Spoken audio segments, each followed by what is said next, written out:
Several years ago, I was asked and invited to a prehistoric conference in London.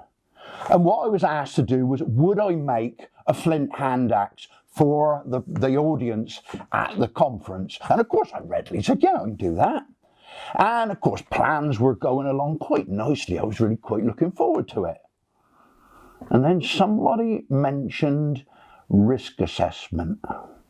And although there was only a slight chance that a bit might fly off and hit a delegate, it was a risk nonetheless, and it was something that they had to think about.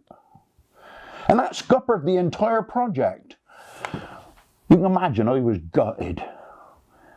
And then somebody said to me, there's a way round that, Phil. I said, oh, what's that then? He said, how about making a film? Luckily enough, that was where my friends at Time Team came in, because they offered me the use of a professional film crew for 30 minutes.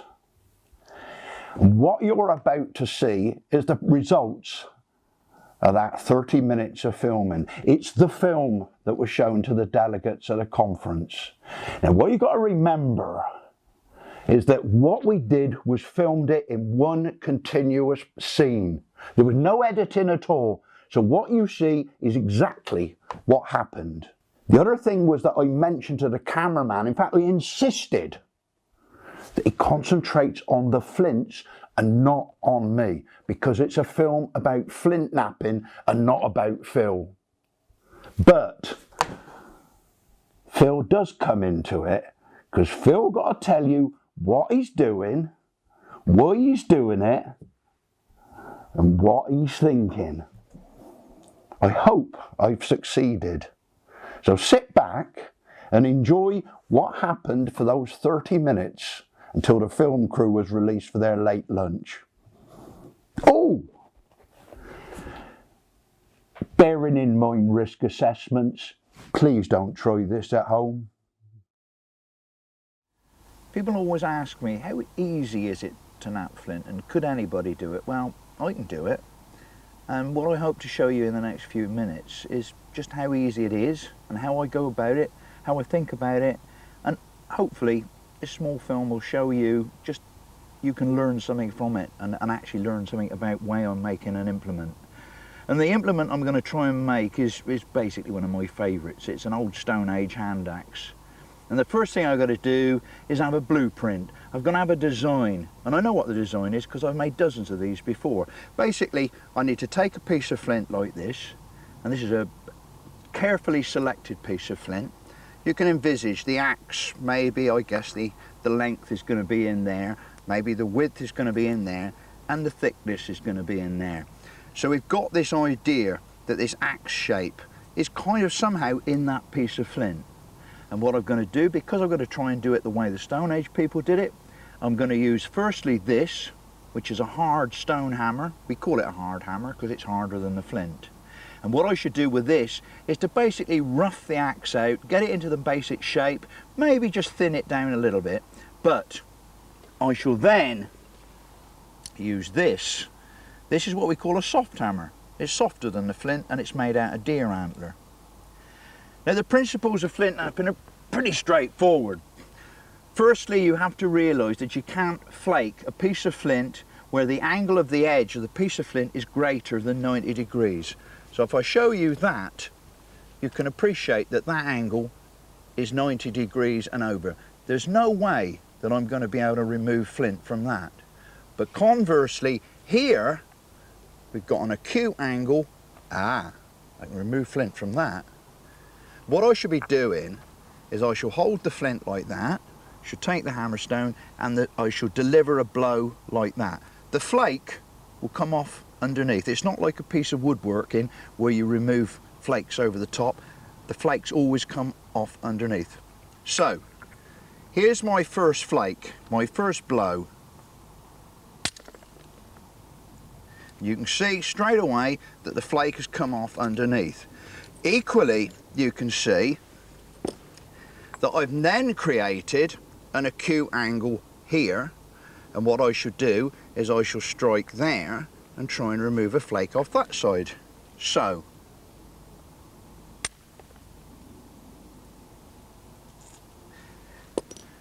you can now see that I've created a surface there, and what I'm going to do now is remove a flake that way. So I take that one, I turn it over, and I can strike down like that. And you can see from that that what I've begun to do is to nibble in to this right angle. And gradually what I want to do is creep along that edge, reducing that right angle to an acute angle. If we do a little bit of jigsaw puzzles, let's put that one back on there, that one on there, and that one on there. So to recap, what we've done is removed one flake that way, we've taken one off there, we've come back, we remove that one, and then we remove that one. That's one of the basic principles of flint knapping. We call it alternate flaking. And what you get is this zigzag edge where I've literally gone down, taking flakes off from both sides. So what I want to do now is to carry on alternate flaking, going right the way around the nodule so that I get this acute edge, this acute angle all the way around. Now, that's sharp. So, you know what I'm going to do now? I'm going to go one there, and I'm going to backtrack because these angles are still getting a bit steeper. I'm going to go back into there, and what I'm going to do is try and remove some of this ridge, because the flint will always follow a ridge. So that's more like it. And if I put that back on there, you can see that the flint has gone down that ridge like that. We get rid of that. I've now got a nice acute angle, and I do that. I turn it over, I turn it over,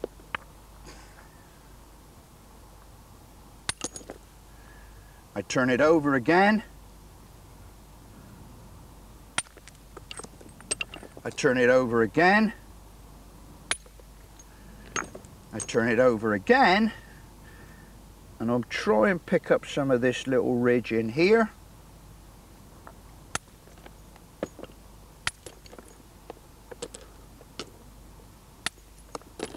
I turn it over, and you can see that I'm not going to be able to flake that. Why? Because it's greater than 90 degrees. So what I'm going to have to do is go back to an acute angle,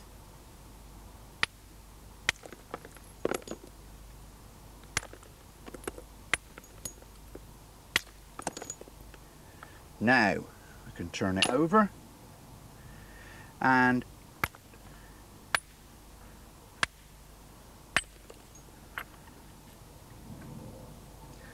turn it back over, turn it back over again,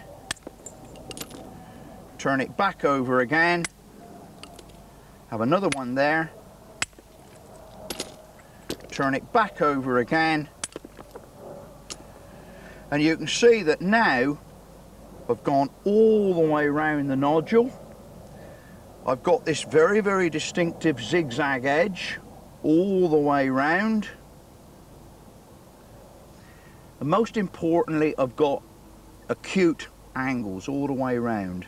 Now you can still see that we've got parts of the original flint, one bit there and another bit there. We could leave those, it's not important, and in fact at this point the implement is virtually usable. These are razor sharp edges, so that if I had a carcass I could skin it quite easily using these sharp edges. But to just make it into a beautiful implement that these people were capable of doing, what I've got to try and do is to remove some of this cortex. This is what we call the outside skin, the cortex. And so what I've got to do now is to prepare the edge. And the preparation of the edge is crucial, absolutely crucial, because what I need to do is ensure that the edge here is rock solid when I deliver the blow with a soft hammer, so that I can shoot a flake right the way across the piece of flint to make the beautiful implement that I want to make. So what I'm going to do, I'm going to start trimming this down. And I'm going to steepen up the edge, and by steepening the edge, it will mean that when I deliver the blow there, that what will happen is that the force will go straight down through, follow straight the way through, and hopefully remove a big chunk of that piece of flint.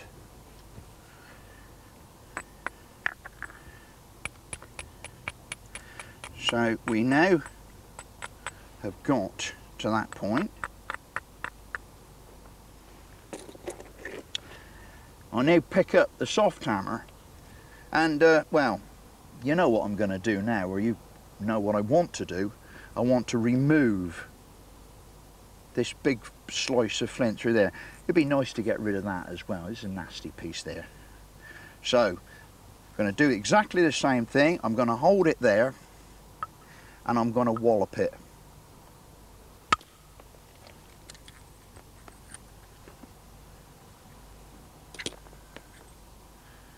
And you can see exactly what I intended to do. That flake went straight the way across. It's removed that nasty piece there, which you wanted to get rid of. It's beginning to get rid of the cortex. Most importantly, it's thinning it down. What can I do? I now want to remove that ridge. So what I want to do is prepare a point there so that I can shoot the blow and remove that ridge as well.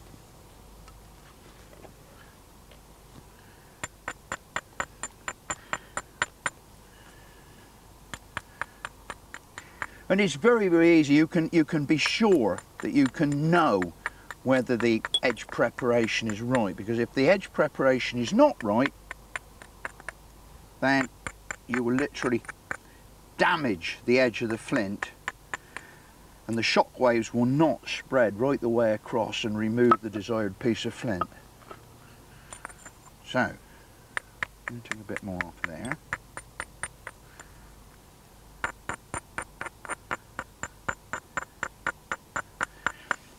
And I can just nibble away at either side to make sure that this bit sticks out so much that when the blow lands there, there's absolutely no way I'm going to miss it. So, ready for this?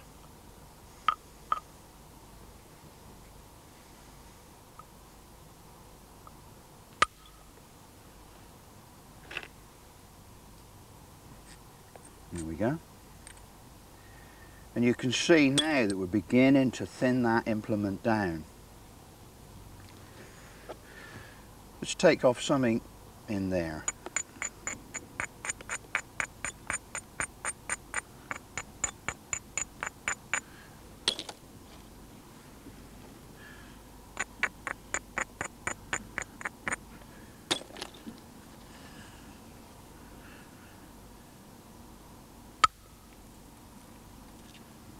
That's that.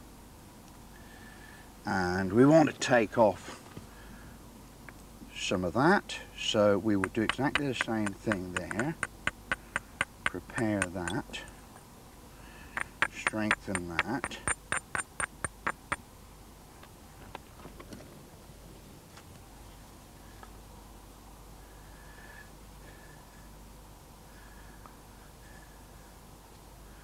And Geronimo. Now that has now taken off quite a lot of that. We turn over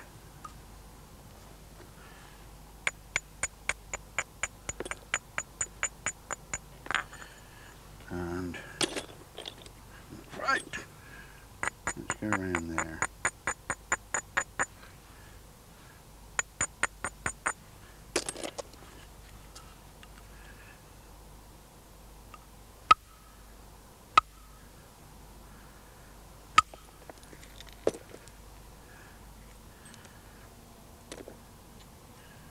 Bit more of it gone. All we need to do now is take that, and I can start speeding up. Because by and large, you know what I'm doing. I'm just looking for the ridges, I'm removing the ridges, preparing the edge, making sure it's nice and strong.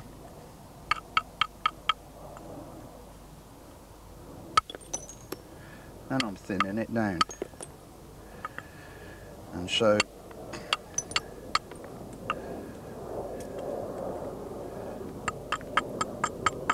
again, of course, half the struggle is choosing the right piece of raw material to start with. You can never be sure that there's never ever going to be a totally good piece of flint.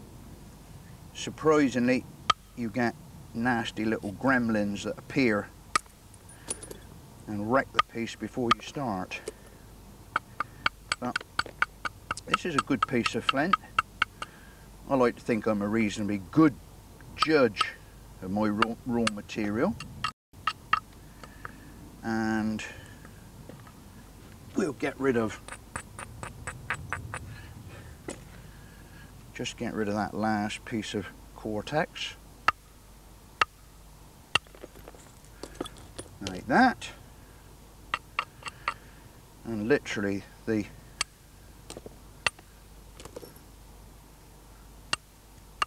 major part of this now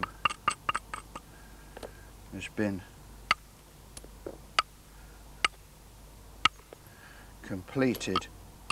It's not necessarily to say that's a recipe for me to speed up, because it's very, very easy to make mistakes. But the nice thing is that when I'm doing this, I'm utilising all my senses. I'm looking at the flint, so I'm looking at using my eyes. I'm listening to the flint, so I'm using my ears. I'm thinking about it, I'm using my brain. Of course, my fingers are in contact with the flint, so I'm using my sense of touch as well. And all those senses are coming together to be able to control the piece of flint. And I always feel if it applies to me, then it applied to people 500,000 years ago. They were thinking the same things. It'd be nice to know what they would think if they were to stand at my shoulder now and watch me. Probably think I was totally incompetent.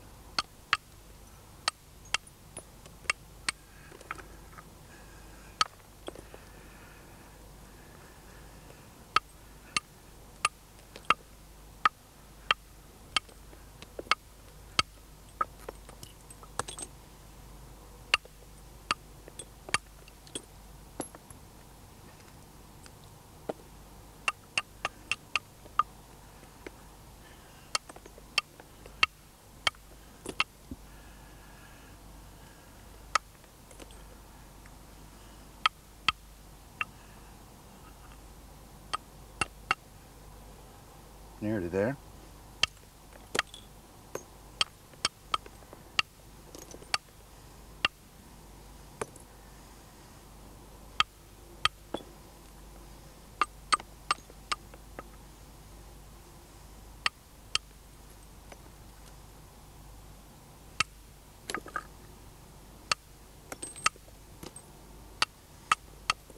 The shape that I'm looking for is a sort of oval shape, or possibly even a teardrop shape. Funnily enough, these things didn't really change much in their design throughout all the years that they were being made.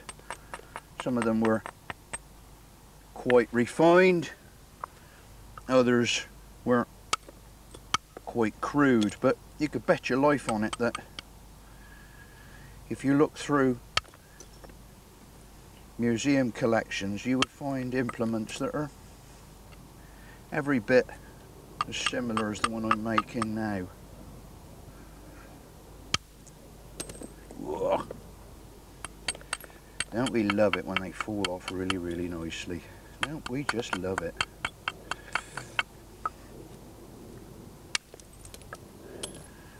Not a bad piece of flint.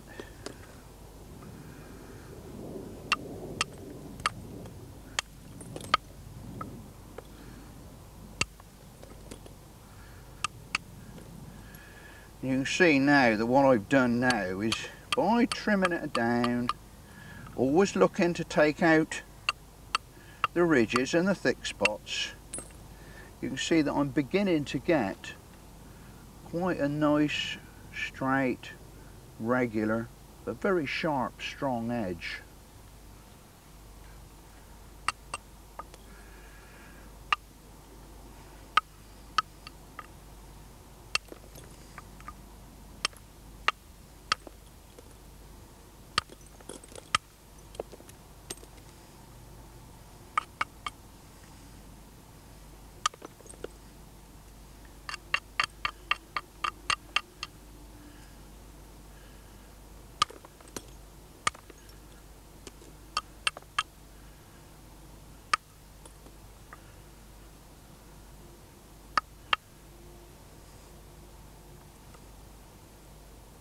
Come on Phil, you know it's nearly done.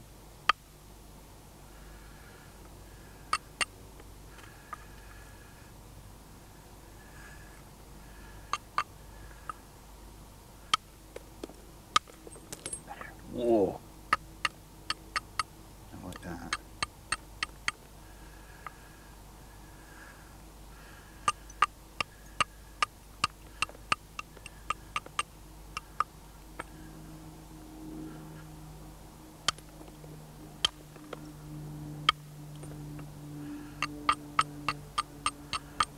Let me just take that.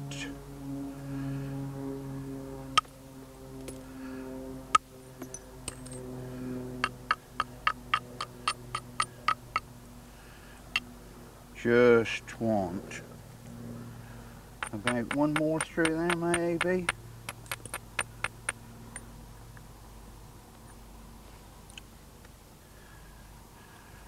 You can see that there is just this area of high flint there, so maybe if I wallop it there, hopefully I'll take that off.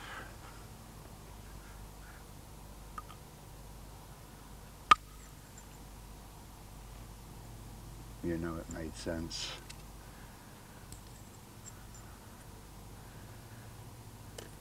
There we go. One hand axe.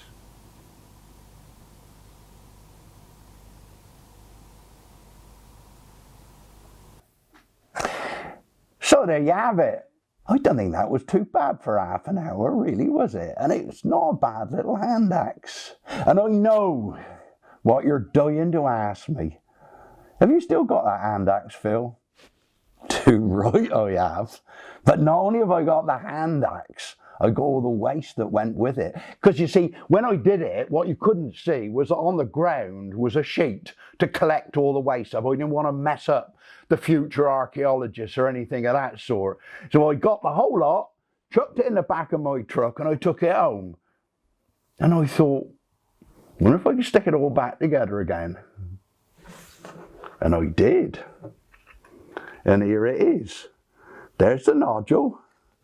There it is, look, on a side view. And there it is. And what can you do? Open it up like a little nut.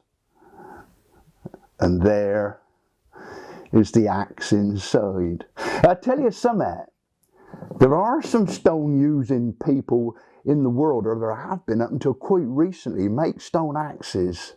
And they believe that the axe is already in the stone. And it's actually the flint knapper's job to release the axe from the stone. That's what I'm going to do now. I'm going to release the axe out of the stone. Isn't that a fascinating thought? People have been doing that for hundreds of thousands of years. Still gives me great satisfaction.